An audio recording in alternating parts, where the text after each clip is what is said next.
आज हम मौर्यकालीन कला और साहित्य एवं विज्ञान के बारे में अध्ययन करेंगे। जैसा कि पहले पढ़ चुके हैं, मौर्य काल में शांतिमय वातावरण था और शांतिमय जो वातावरण होता है वो कला के विकास हेतु अनुकूल वातावरण होता है, साहित्य के विकास हेतु अनुकूल वातावरण होता है। हम मौर्यकालीन कला को कई भागों में बांट सकते हैं, जैसे वास्तुकला है, स्तूप है, स्तंभ है, गुहा निर्माण है, मूर्ति कला है। तो ये अलग अलग वास्तुकला के अंदर थे, जिसमें नगर निर्माण है, राजप्रसाद यानी महलों का निर्माण है।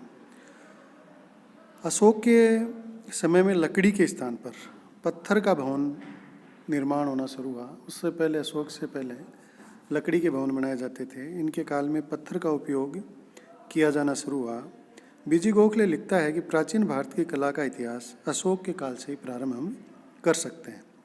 वास्तुकला की जब अपन बात करते हैं तो सबसे पहले नगर निर्माण और राजप्रसाद यानी महलों के निर्माण की बात आती है। अशोक ने नगर निर्माण में बहुत अत्यधिक रुचि ली। अशोक के काल में श्रीनगर, ललित पाटन नेपाल द्वारा बसाए गए अशोक द्वारा इन नगरों को सुसज्जित किया गया। ऊंचे ऊंचे बुर्ज बनाए गए, चारों ओर गहरी खाई बनाई गई। पाटलिपुत्र जो नगर है, जो कि मौर्यकालीन राजधानी थी, उसका यूनानी जो लेख है उनमें वर्णन किया गया है। इसके चारों ओर दीवार बनी हुई थी और दीवार के अंदर बाण चलाने के लिए छिद्र थे। इसकी प्राचीर में यानी इसकी दीवार के अंदर 64 द्वार थे और चारों ओर एक गहरी खाई थी जो सुरक्षा के लिए थी। इसके अंदर पानी भरा हुआ था और इसके अलावा इसमें से गंदा पानी निकालने की व्यवस्था अलग से की हुई थी। पटना में अशोक के काल के राजा प्रासाद मिलते हैं। 80 स्तंभों पर टिकी छत में से एक विशाल कक्ष बनाया गया था। ये प्रस्तर निर्मित स्तंभ हैं। वासुदेव शरण अग्रवाल इसे स्वदेशी शैली का मानते हैं। विदेशी लेखों में भी इस युग के जो महल हैं, राजाओं के जो महल थे, उनकी प्रशंसा की गई है। दूसरा आता है स्तूप। स्तूप का निर्माण अशोक के काल की एक प्रमुख विशेषता है। अशोक द्वारा महात्मा बुद्ध के अवशेष प्राप्त कर 84,000 स्तूप बनाने का उल्लेख बौद्ध स्रोत है उनसे मिलता है। वर्तमान में जो स्तूप विद्यमान है उनमें सारनाथ का स्तूप, बोधगया का स्तूप, सांची, तक्षशिला, मीरपुर के स्तूप प्रमुख हैं। स्तूप गोल आकृति के आधार पर पत्थर या ईंटों के सुदृढ़ गुंबद के आकार का होता था। इसका व्यास 70 फीट, ऊंचाई 35 फीट होती थी। मिट्टी के पलस्तर में दीपक रखने की जगह होती थी। नीचे परिक्रमा पथ होता था। स्तूप का जो पवित्र भाग था उसको हर्मिका कहते थे। यह हर्मिका शिखर पर चौकोर होती थी। इसमें एक धातु कलश में बुद्ध के अवशेष रखे जाते थे। स्तूप के चारों ओर लकड़ी के पत्थर का घेरा होता था जिसे वेदिका कहते थे। ये वेदिका सादी और अलंकृत होती थी। इसमें एकाधिक तोरण द्वार होते थे। बरहूत, पाटलिपुत्र, सारनाथ एवं गया में वेदिकाओं के अवशेष मिले हैं, जिन पर लेख, चमकदार पालिश, फूल और अन्य चित्र मिलते हैं। वैनसांग ने भी अनेक स्तूपों का वर्णन किया है। स्तूप जो हैं वो अशोक के काल में निर्मित हुए और बौद्ध जो स्रोत हैं उनमें एक आ गया है कि इन्होंने 84,000 स्तूप बनाए। स्तूप जो बुद्ध के अवशेष थे उनके ऊपर बनाए गए हैं और ये बहुत ही सुंदर और अलंकरण युक्त हैं। स्तंभ निर्माण भी अशोक के काल में हुआ है। अशोक ने अनेक स्तंभों का निर्माण करवाया, जिसमें ह्वेनसांग ये कहता है कि उसने राजगृह, वैशाली, सारस्वती, सारनाथ, लुम्बिनी में अनेक स्तंभों का देखा है, उनका वर्णन किया है। स्तंभ लेखयुक्त और लेखविहीन, यानी कुछ स्तंभों पर लेख लिखे हुए हैं, कुछ लेखविहीन सिर्फ स्तंभ हैं। प्रयाग, दिल्ली, रुमेनदेही, सारनाथ, सांची, लोरिया, नंदनगढ़ ये प्रमुख स्तंभ हैं। इन स्तंभों का उपयोग अशोक ने अपने धर्मादेश लिखाने के लिए किया है, यानी इनके ऊपर लेख लिखे हुए हैं।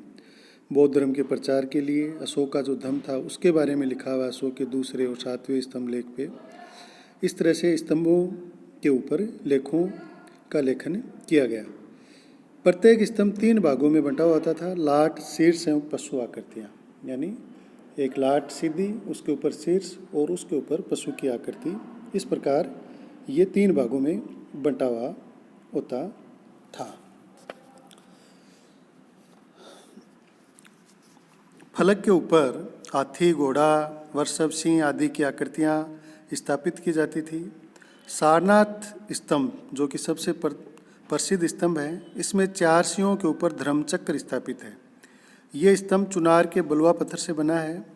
स्तंभों पर चमकदार पालिश उल्लेखनीय है। सारनाथ के स्तंभ के शीर्ष पर 4 सिंह यानी 4 शेर फर्श पर पीठ सटाकर बैठे हैं। चारों के मुंह अलग अलग दिशा में हैं।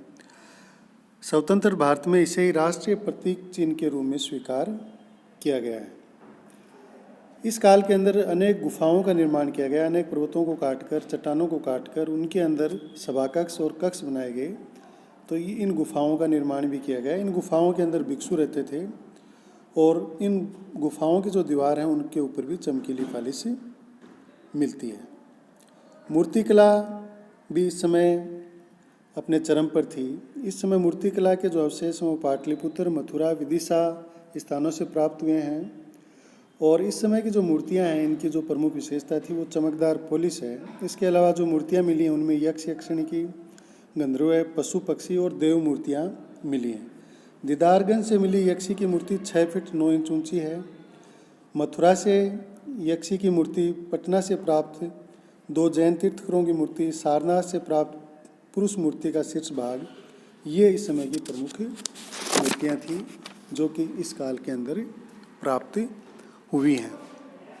तो इस तरह से मौर्य काल के अंदर वास्तुकला का विकास हुआ था, जिसके अंदर महल हैं, महलों के अलावा स्तूप हैं, स्तंभ हैं, गुहा निर्माण है यानी चट्टानों और पहाड़ों को काटकर गुफाओं का निर्माण है, मूर्ति निर्माण है।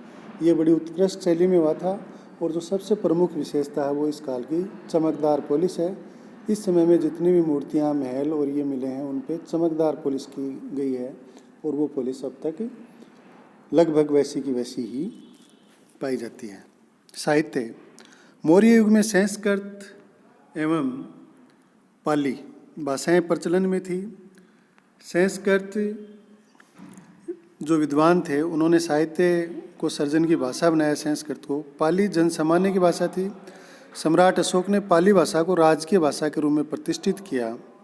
मौर्य युग में जैन, बौद्ध एवं वैदिक धर्मों के साहित्य का भी पर्याप्त विकास हुआ। संस्कृत भाषा में कौटिल्य का अर्थशास्त्र इस समय की सबसे प्रसिद्ध रचना है।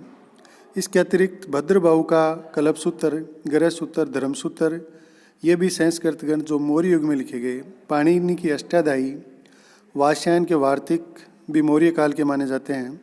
सुबंधु नामक ब्राह्मण मंत्री जो बिंदुसार का मंत्री था, उसने वासवदत्ता की रचना की। बौद्ध साहित्य सर्जन हेतु भी मौर्य काल महत्वपूर्ण है।